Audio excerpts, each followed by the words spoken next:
안녕하세요. 자, 신품모 오늘 형소법은 신품모 25의 18번 문제 보겠습니다. 자, 이번에 피르조변호 사건에서 항소법원이 국선변호를 선정하고 피고인과 그 변호인에게 소송기록 접수 통지를 다 했습니다. 근데 피고인이 사선변호를 선임했네요. 최근에 나온 판례 중에 좀 중요한 판례죠. 자, 원래 국선변호인이 있게 되면 반드시 국선변호인에게도 통지하고 국선변호인에게도 항소 이유서 제출 기간을 줘야 되는 거죠. 근데 이거는 지금 문제가 뭐냐면 국선변호인을 선정했고 통지까지 다 했어요. 근데 피고인이 국선변호인 싫다고 사선변호를 선임을 해버렸거든요. 그러면 당연히 국선변호인 선정이 취소가 되겠죠. 자, 이랬을 때 다시 통지를 해줘야 되는 문제가 생깁니다.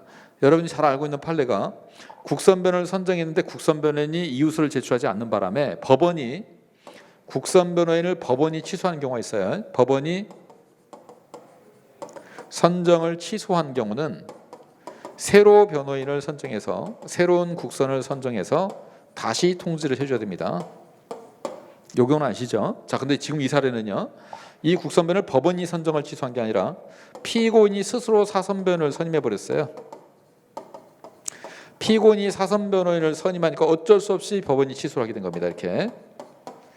자, 요 경우는 피고인이 사선변호를 선임한 경우이기 때문에 요 경우는 이런 새로운 국선변호를 선정하거나 통지할 필요가 없습니다. 이 법원이 국선변호를 새로 선정해 주는 경우는요, 어떻게 보면 법원의 과실이 있다고 보는 겁니다. 국선변호인이 이유서 제출 기간을 이유서 제출 기간 안에 이유서를 제출하지 않았다. 법원이 관리 감독할 의무를 잘못했다. 제대로 된 국선변호를 선정하지 못한 게 법원의 잘못이다. 그러면 제대로 된 사람으로 다시 선정한다. 뭐 이런 개념이 통하는데, 국선변호인은 제대로 선정해 줬는데 피고인이 싫다고 바꿔버린 경우는요, 그때는 다시 선정해서 다시 통지할 필요가 없습니다. 그래서 이 경우 지금 선정을 취소한 날부터 계산하는 게 아니에요. 선정을 취소한 날부터 계산하는 게 아니라 기존에 통지했던 거 있죠? 다시 통지를 할 필요가 없기 때문에 기존에 통지한 이날로부터 20일 계산하는 겁니다. 새로운 통지를 한다면 요 새로운 통지를 한 날부터 20일 계산하잖아요. 근데 이건 새로운 통지를 할 필요가 없기 때문에 기존 통지한 날로부터 20일을 계산하게 됩니다. 이 판례 중요한 판례니까 잘 기억해 두시고요. 이번에 판결 내용 자체가 아니고 다만 구속 등 소송 절차가 법령에 위반된 경우에는 그로 인해서 피고인의 방어권이나 변호의 조력을 받을 권리가 본질적으로 침해되고 판결의 정당성마저 인정하기 어렵다고 보이는 정도에 이르지 않는 한 그것 자체만으로 판결에 영향을 미친 위법이라고 볼 수는 없다. 이거는 여러분 상대적 상소유를 생각하시면 돼요. 상대적 상소유라는 것은 법령에 위반이 있다고만 해서 되는 게 아니라 플러스 판결에 영향을 미쳤을 때 요게 있어야만 된다라는 거. 위반이기만 하면 무조건 되는 건 절대적 상소유라고 하죠. 근데 이거는 판결에 영향을 미쳤을 때만 상소할 수 있다라고 하는 걸 상대적 상소유라고 합니다. 그래서 일반적으로 이렇게 법령 위반 부분은 여기 있어야 돼요. 여기. 그래서 지금 그 얘기하고 있는 겁니다. 이 구속 등 소송 절차가 법령에 위반됐다고 하더라도 이 법령에 위반된 것만 가지고는 상소를 할 수 없고 판결에 영향을 미친 위법이 있어야 된다는 겁니다. 그래서 위법 자체만 가지고는 판결에 영향을 미친 미위법이라고 볼 수가 없다. 결국 상소할 수 없다는 뜻이에요. 이거는요. 자, 다음에 항소심이 1심의 공소기각 판결이 잘못이라고 해서 파기하면서도 사건을 1심 법원에 환송하지 않고 본안에 들어가서 피고인이 유죄 판결을 해버렸습니다. 위반이죠. 왜 위반이냐? 자, 보세요. 1심에서 재판하고 2심으로 올라갑니다. 자, 우리 형사소송은 3심까지 있습니다. 요 3심까지 있는 제도의 취지는요, 유죄 무죄 판결을 3번을 받을 수 있게 해주겠다는 뜻입니다. 그럼 유무죄 판결을 3번을 받아야 되는데 지금 1심에서 공소기각이 나왔어요. 그럼 공소기각 판결은 형식재판이죠. 형식재판이라는 것은 유무죄 판단하지 않았던 뜻입니다.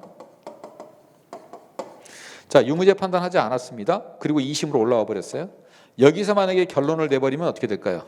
여기서 유무죄 판단 해버리면요, 1심에서 유무죄 판단 안 받았기 때문에 이무죄 판단을 2번밖에 못 받는 결과가 생겨요.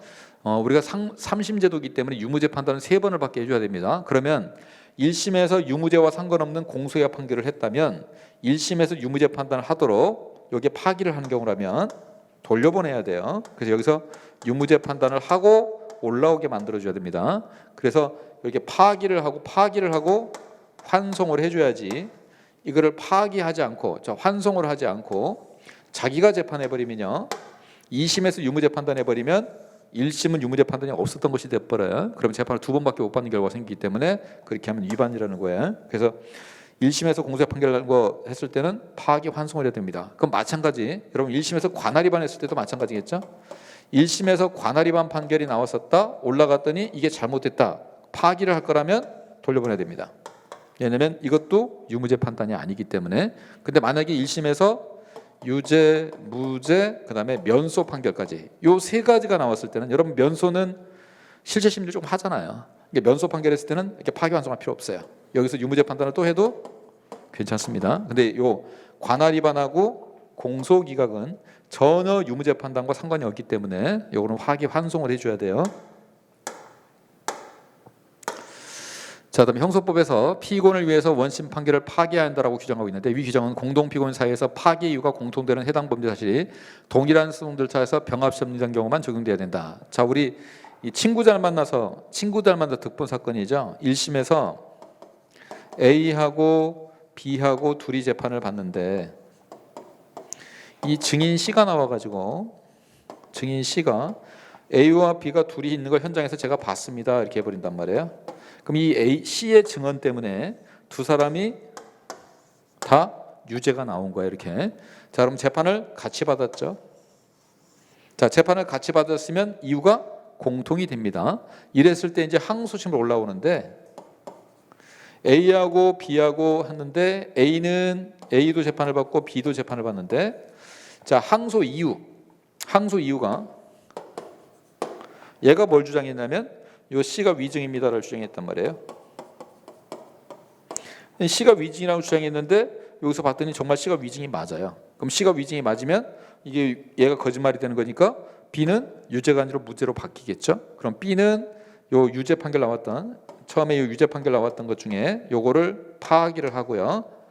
유죄를 파기하고 무죄를 때려주겠죠.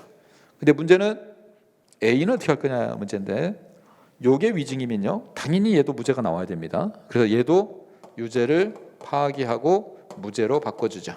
다만 이렇게 조건이 되려면 1심에서 같은 이유로 재판을 같이 받았어야 됩니다. 같이 받았어야 파기를 해주지 따로 재판받은 걸 할 수는 없잖아요. 그래서 이게 무슨 얘기냐면 동일한 소송 절차에서 병합심리적 경우 같이 재판을 받았을 때 요것만 가능하다 이 말입니다. 그래서 요거는 맞는 말이에요. 자, 그래서 1번에 이 판례 중요한 판례입니다. 자, 이 피르변호 사건에서 법원이 국선변호를 선정을 취소했다면 법원은 새로운 국선변호를 선정해 줘야 되지만 그리고 그 통지를 다시 해주고 그 통지단으로부터 이웃세출 기간을 계산해야 되지만 요거는 피고인이 그냥 스스로 사선변호를 선임해버린 거예요. 그래서 기존에 국선변호이 필요 없다고 해서 취소를 한 경우입니다. 그럼 이때는 다시 통지하지 않아요. 통지를 하지 않기 때문에 이웃세출 기간은 원래 통지한 날 요 날로부터 이웃세출 기간을 20일을 계산하는 것이지 뭐 취소한 날부터 또는 새로 통지한 날부터 그럼 다 틀린 말이에요. 그거 기억해 두시면 됩니다. 그래서 답은 1번입니다. 자, 수고했습니다.